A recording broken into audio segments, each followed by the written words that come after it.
I'm honoured to stand here as the first ever Labor member for Menzies.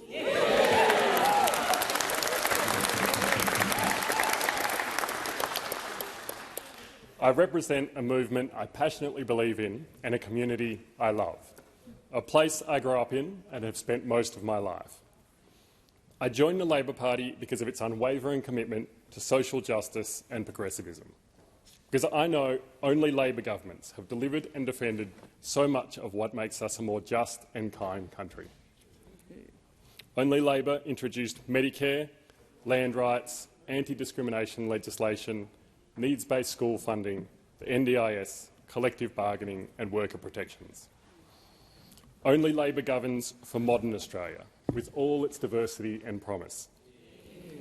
We do not bury our heads in the sand as the world changes around us, but embrace new challenges and the opportunities they present.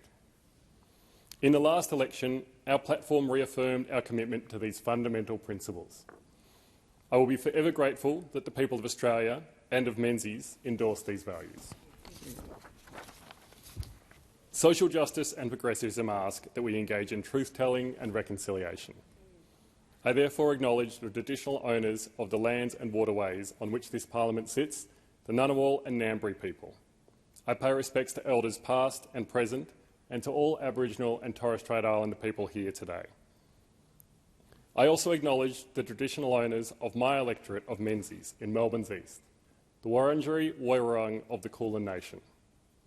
The northern boundary of Menzies is formed by the Yarra River, or Birrarung in the Woiwurrung language. Birrarung means river of mists and shadows. For 65,000 years, it has been a centre of life and creation stories that continue to be nurtured and shared to this day. Menzies is blessed with many culturally significant sites, as well as sites of resistance to the devastating impacts of colonialism. The Wurundjeri believe that they are part of the land and the land is part of them.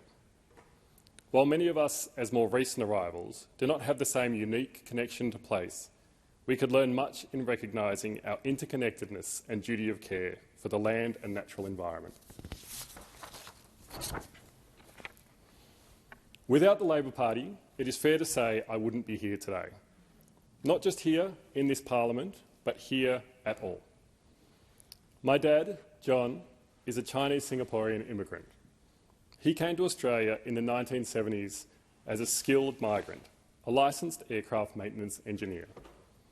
To this day, he still does physically demanding shift work and applies himself to keeping up with ever-changing technologies.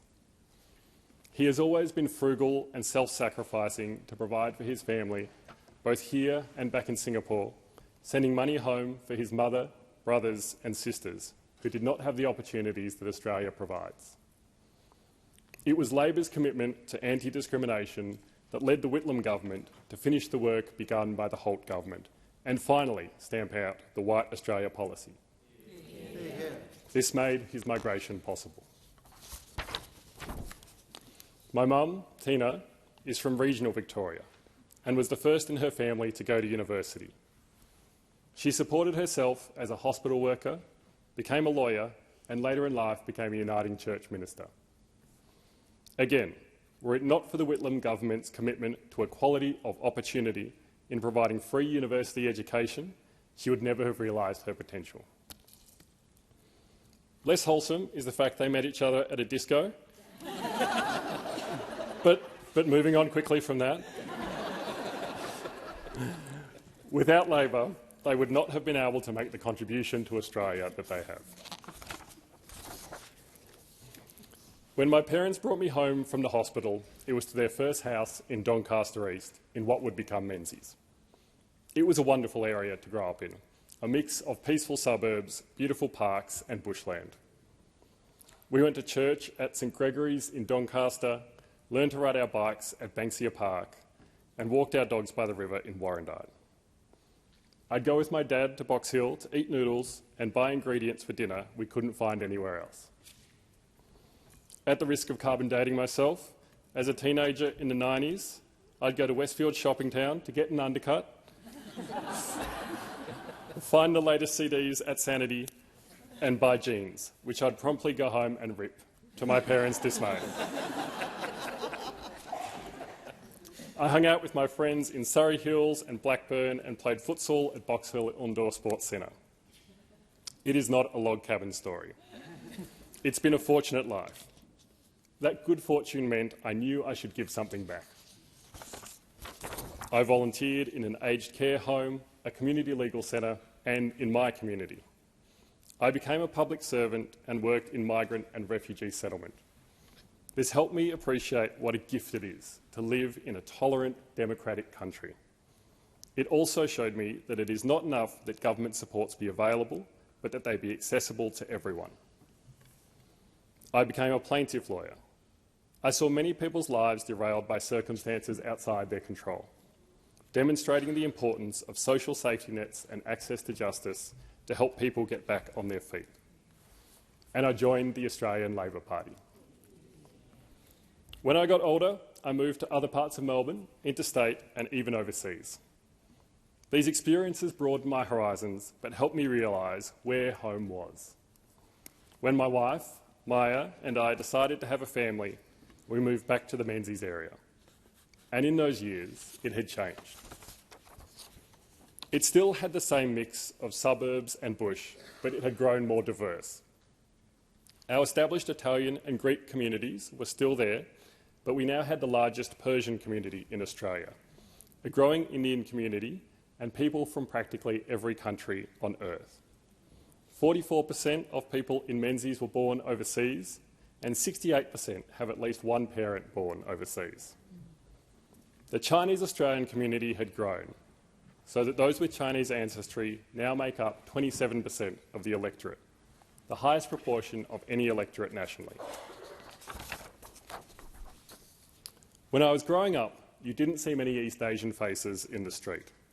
Still, instances of overt racism were rare. There were occasional slurs in the playground, and the time a neighbour suspected my dad of wanting to eat their dog. More pervasive were the questions of, "Where are you really from?" or comments like, "You speak really good English."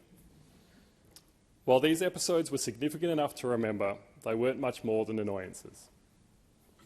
Then, in 1996, a member of this House, Pauline Hanson, in her maiden speech, said Australia was in danger of being swamped by Asians, dredging up tired old colonial fears of a yellow peril.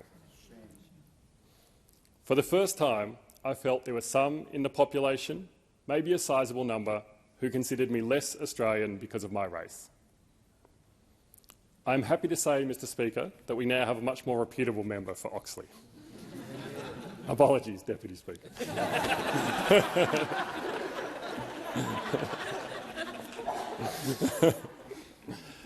Not long afterwards, I learned that the then Prime Minister, John Howard, not only failed to denounce Miss Hanson's words, but had said similar things himself earlier in his career.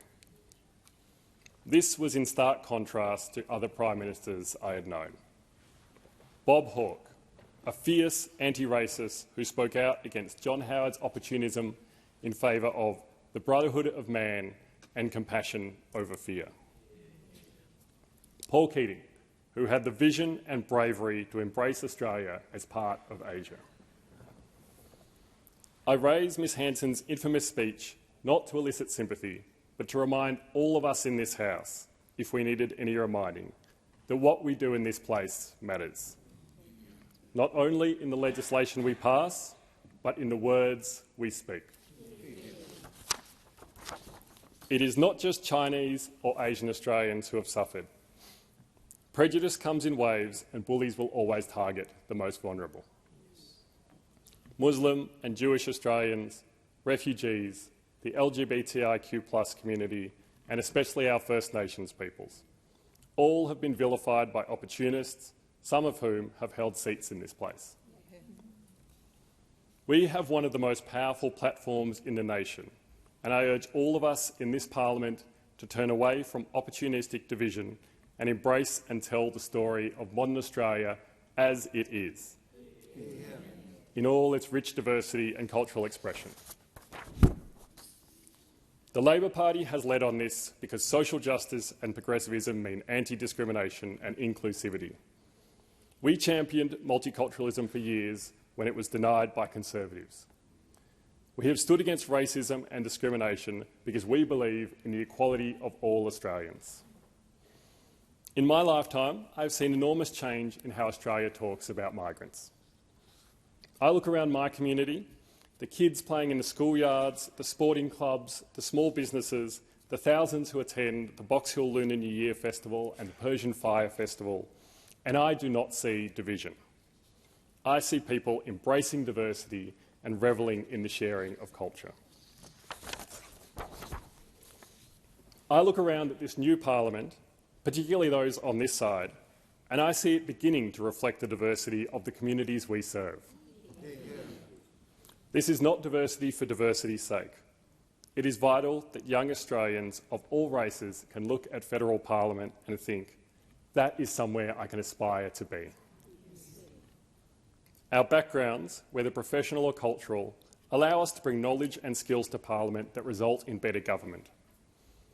We have seen how improving gender representation has allowed for more equitable policy in healthcare, in industrial relations, in education.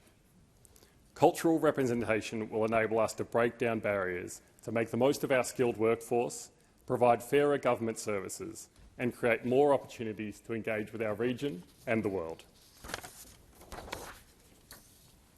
Social justice and progressivism also demand we act on other urgent issues. We live in a country of increasing inequality, where the fair go is being eroded. Income inequality, after being stagnant for years, had increased to a 20-year high before we came to government. Wages as a proportion of company profits have been in decline for decades, particularly in the last 5 years. Too often, we hear the CEOs of large companies openly say their only responsibility is to their shareholders, forgetting their responsibilities to their customers, their employees and broader society. Meanwhile, workers are saddled with an increased share of the tax burden. The picture is worse for wealth inequality.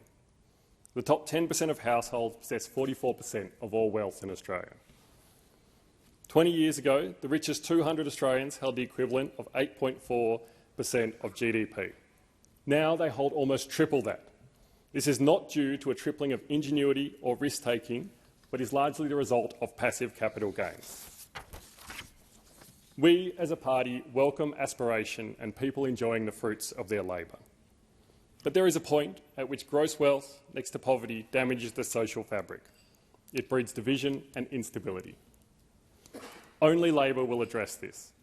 We cannot sleepwalk our way to a society where our children never reach their full potential because of inadequate healthcare, underfunded schools, unaffordable housing and an insufficient social safety net. I am proud to be part of a government that, under the leadership of this Prime Minister, has increased wages and reduced income inequality, strengthened Medicare and public education, and invested more in housing than any government since World War II. We must continue this work with renewed ambition and drive. We must also ensure that government services are accessible and effective by maintaining our commitment to a strong public service. I am proud to have been a public servant and to be part of a government that respects the vital role the public service plays. In the last election campaign, those on the opposite side attacked the public service. In some circles, it seems it will always be fashionable to do so. It was as if they learned nothing from robo-debt, the fullest realisation of a public service hollowed out by neoliberal ideology, cronyism and corporate outsourcing, which cost the lives of some of the most vulnerable in our community. A strong, well-resourced public service that can provide frank and fearless advice is essential to avoiding these mistakes in the future. It is not about big or small government. It is about government that works for people. That is not to say that government is perfect. As both a public servant and a lawyer, I saw how easy it is for people to fall between the cracks of services and the justice system. All too often, government is not a helping hand, but a bureaucratic labyrinth that compounds trauma and disenfranchisement.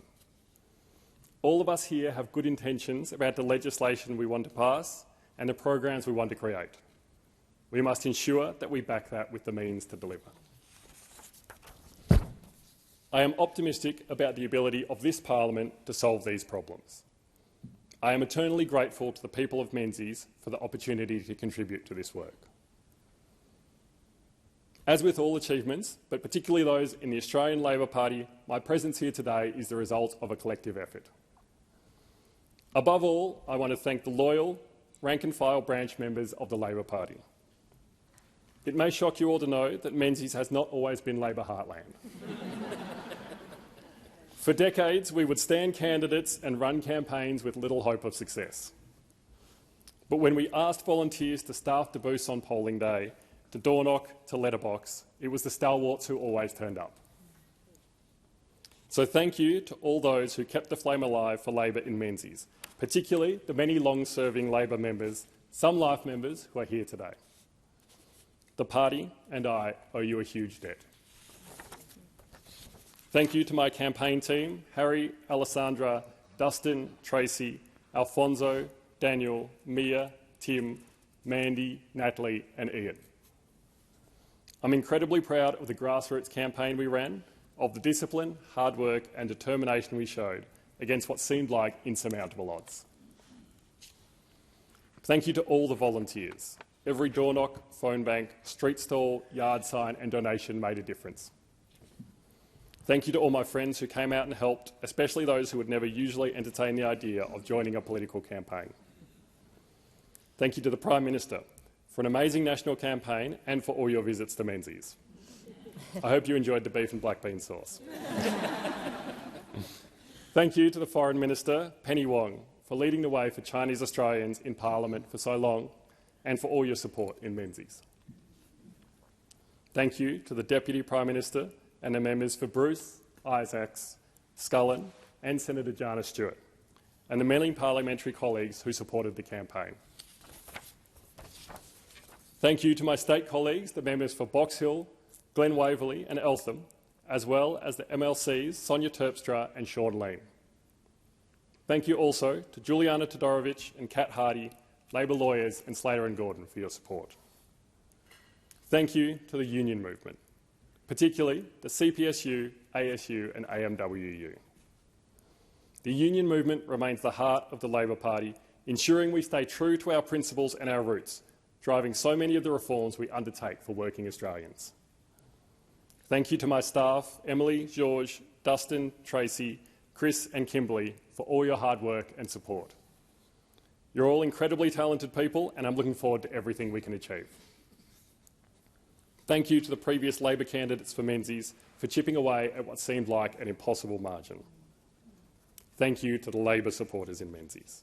It has meant the world to have people coming up to me since the election and saying they have voted Labor their whole lives, but this is the first time they've had a Labor representative. I'll do everything I can to make you proud. Thank you, of course, to the voters of Menzies. Whether you voted for me or not, I promise I will work hard for you every day. Being the candidate and now the member has given me the opportunity to meet so many extraordinary people who volunteer in their business associations, sporting clubs, arts organisations, in their local Rotary, in places like Doncare and Eastern Community Legal Service, who give their time to build our community and help the vulnerable. I was particularly proud of the civil and respectful way all the candidates and political groups conducted themselves in Menzies. That we could have a genuine contest of ideas is something of which we should all be proud. I'd like to acknowledge the previous member for Menzies, Keith Wallahan, who throughout the campaign was a thoroughly decent and gracious person. I'd also like to acknowledge Kevin Andrews, who served his electorate and this House with dedication for an incredible 31 years. Finally, to my family. To my dad, John, thank you for teaching me the value of hard work and keeping my feet on the ground. To my mum, Tina, thank you for teaching me to always challenge myself and to seek out adventure. To my sister, Stephanie, about whom I can only say nice things publicly because I'm covered by parliamentary privilege. I've always looked up to your drive and strength. To my niece, Poppy, thank you for always being so kind and considerate. To my children, my eldest, Ayana, thank you for your fierce intelligence, your independent mind and your sense of humour. To my youngest, Miles, thank you for being so caring, so bright and so joyful. You kids are a light in all of our lives. And to my wife, Maya, I can't thank you enough for everything you've given me. You're the strongest and most loving person I know, and none of this would be possible without you. I am grateful to the people of Menzies for this opportunity to serve and to contribute to making this country a more equal and just place for all. Thank you, Mr. Speaker.